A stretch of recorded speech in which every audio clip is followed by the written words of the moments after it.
Good evening and welcome to my channel. Tonight, we'll be continuing our story of The Strange Case of Dr. Jekyll and Mr. Hyde by Robert Louis Stevenson. Chapter 9. Dr. Lanyon's Narrative. On the 9th of January, now 4 days ago, I received by the evening delivery a registered envelope addressed in the hand of my colleague and old school companion, Henry Jekyll. I was a good deal surprised by this, for we were by no means in the habit of correspondence. I had seen the man, dined with him, indeed, the night before, and I could imagine nothing in our intercourse that should justify formality of registration.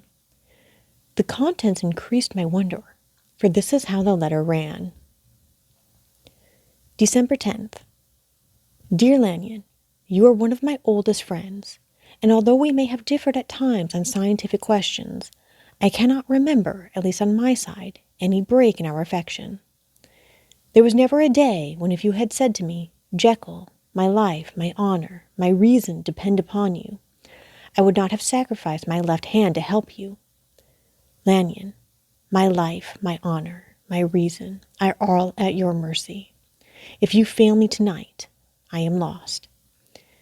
You might suppose, after this preface, that I am going to ask you for something dishonorable to grant. Judge for yourself.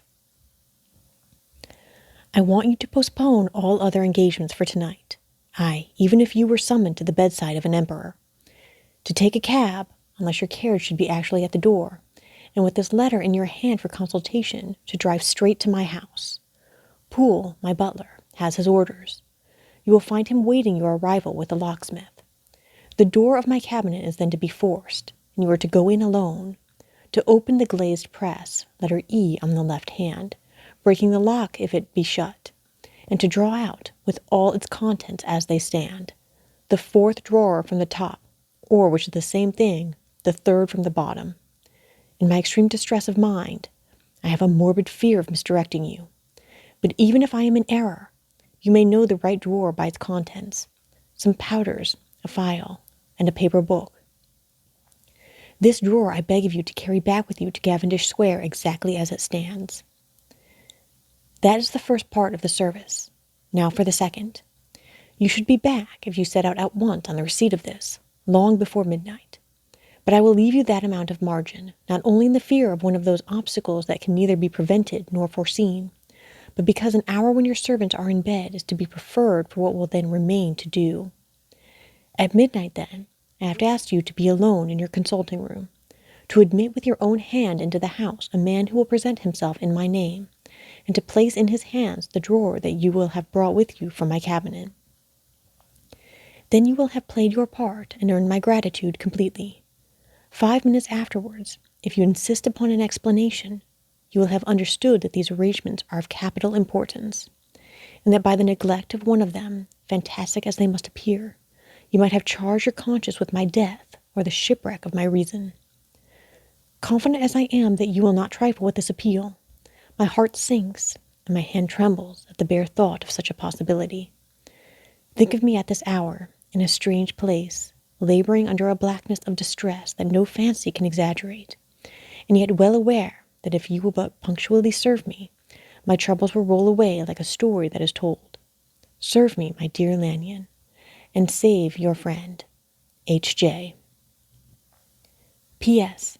I had already sealed this up when a fresh terror struck upon my soul. It is possible that the post office may fail me, and this letter not come into your hands until tomorrow morning. In that case, dear Lanyon, do my errand when it shall be most convenient for you in the course of the day, and once more expect my messenger at midnight. It may then already be too late, and if that night passes without event, you will know that you have seen the last of Henry Jekyll. Upon the reading of this letter, I made sure my colleague was insane, but till that was proved beyond the possibility of doubt, I felt bound to do as he requested. The less I understood of this farrago, the less I was in a position to judge of its importance, and an appeal so worded could not be set aside without a grave responsibility. I rose accordingly from table, got into an hansom, and drove straight to Jekyll's house. The butler was awaiting my arrival. He had received by the same post as mine a registered letter of instruction, and had sent at once for a locksmith and a carpenter. The tradesmen came while we were yet speaking, and we moved in a body to old Dr. Denman's surgical theatre, from which, as you are doubtless aware, Jekyll's private cabinet is most conveniently entered. The door was very strong, the lock excellent. The carpenter avowed he would have great trouble and have to do much damage if force were to be used, and the locksmith was near despair. But this last was a handy fellow, and after 2 hours' work, the door stood open.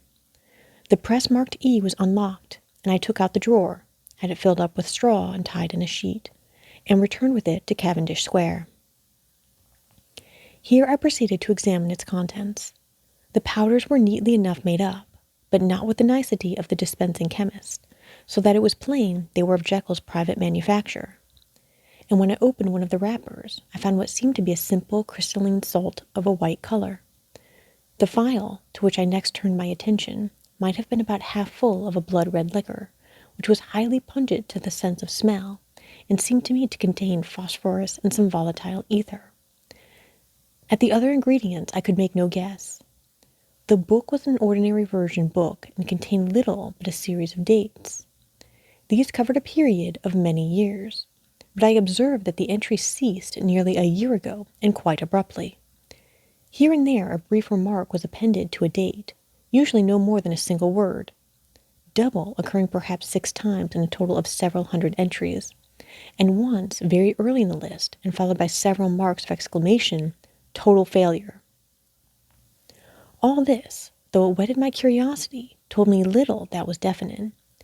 Here were a phial of some salt, and the record of a series of experiments that had led, like too many of Jekyll's investigations, to no end of practical usefulness. How could the presence of these articles in my house affect either the honor, the sanity, or the life of my flighty colleague? If his messenger could go to one place, why could he not go to another? And even granting some impediment, why was this gentleman to be received by me in secret? The more I reflected, the more convinced I grew that I was dealing with a case of cerebral disease. And though I dismissed my servants to bed, I loaded an old revolver, that I might be found in some posture of self-defense. 12 o'clock had scarce rung out over London ere the knocker sounded very gently on the door.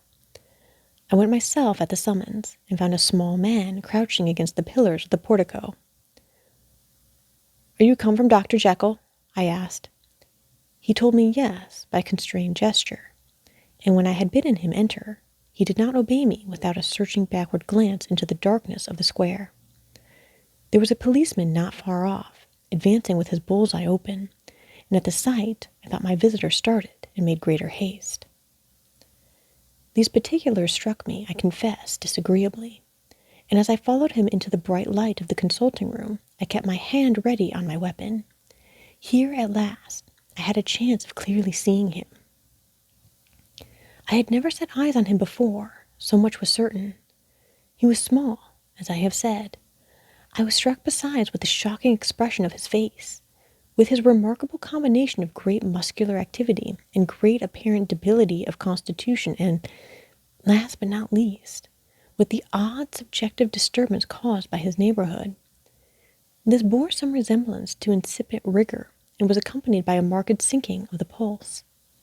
At the time, I set it down to some idiosyncratic, personal distaste, and merely wondered at the acuteness of the symptoms. But I have since had reason to believe the cause to lie much deeper in the nature of man, and to turn on some nobler hinge than the principle of hatred. This person, who had thus, from the first moment of his entrance, struck in me what I can only describe as a disgustful curiosity, was dressed in a fashion that would have made an ordinary person laughable. His clothes, that is to say, although they were of rich and sober fabric, were enormously too large for him in every measurement. The trousers hanging on his legs had rolled up to keep them from the ground, the waist of the coat below his haunches, and the collar sprawling wide upon his shoulders. Strange to relate, this ludicrous accoutrement was far from moving me to laughter. Rather, as there was something abnormal and misbegotten in the very essence of the creature that now faced me, something seizing, surprising, and revolting, This fresh disparity seemed but to fit in with and to reinforce it, so that to my interest in the man's nature and character, there was added a curiosity as to his origin, his life, his fortune, and status in the world. These observations, though they have taken so great a space to be set down in, were yet the work of a few seconds. My visitor was, indeed, on fire with sober excitement. "Have you got it?" he cried. "Have you got it?" And so lively was his impatience that he even laid his hand upon my arm and sought to shake me. I put him back, conscious at his touch of a certain icy pang along my blood. "Come, sir," said I, "you forget that I have not yet the pleasure of your acquaintance. Be seated, if you please." And I showed him an example, and sat down myself in my customary seat, and with as fair an imitation of my ordinary manner to a patient as the lateness of the hour, the nature of my preoccupations, and the horror I had of my visitor would suffer me to muster. "I beg your pardon, Dr. Lanyon," he replied, civilly enough. "What you say is very well founded, and my impatience has shown its heels to my politeness.